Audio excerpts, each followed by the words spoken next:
اہل بیت رسول نے ہمیشہ فکر و فاقہ اور تنگ دستی کے حالات میں زندگی بسر کی۔ امام علی علیہ السلام نے فرمایا تھا کہ جو اہل بیت سے محبت کرتے ہیں اسے جامع فخر پہننے کے لیے تیار ہو جانا چاہیے۔ روایتوں میں آتا ہے کہ اہل بیت رسول نے کبھی 2 روز مسلسل جو کی روٹی سے پیٹ نہیں بھرا۔ اہل بیت خوشحالی کی زندگی پر فخر و افلاس کی زندگی کو ترجیح دیا کرتے تھے، جس کی مثال اہل جنت کے سردار امام حسن و حسین کے بچپن کے ان ایام کا واقعہ ہے جب عید قریب آ جایا کرتی تھی۔ لہٰذا ایک دفعہ کا ذکر ہے کہ جب چاند رات کے دن دونوں ننھے شہزادے اپنی والدہ جناب سیدہ فاطمہ سلام اللہ کے پاس آئے اور بچوں نے ماں کے گلے میں باہیں ڈال دی اور عرض کیا، ہمارے پاس کوئی نیا لباس نہیں ہے۔ عید کے دن مدینے کے بچے زر کو بڑھ کپڑے پہن کر نکلیں گے اور ہمارے پاس کوئی نیا لباس نہیں ہے۔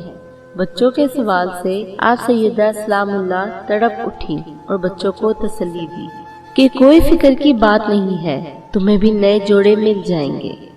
خاتون جنت حضرت فاطمہ سلام اللہ نے نماز سے فارغ ہو کر بارگاہ رب العزت میں عرض کیا، اے اللہ، تیرے محبوب نبی صلی اللہ علیہ وسلم کے نواسے مجھ سے نئے کپڑے مانگتے ہیں۔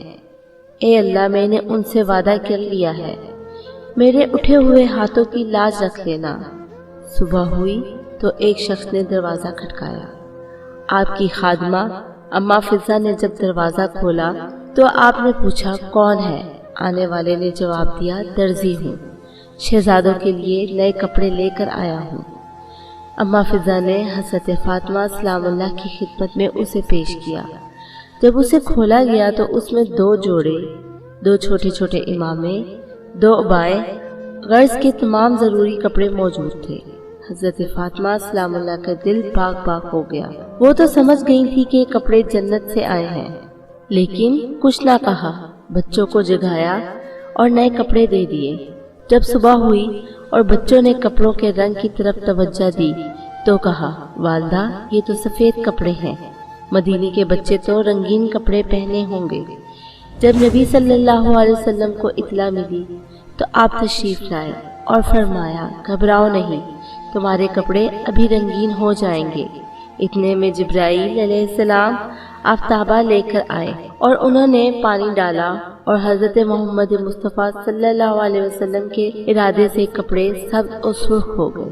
سبز جوڑا امام حسن نے پہنا اور سرخ جوڑا امام حسین علیہ السلام نے زیب تن کیا۔ ماں نے گلے لگا لیا، باپ نے بوسے لیے اور نانا نے اپنی پشت پر سوار کر لیا۔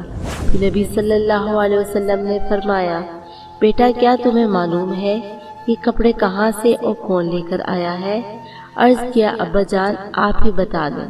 فرمایا، وہ جبرائیل امین تھے جو خدا کی طرف سے جنت سے کپڑے لے کر حاضر ہوئے تھے۔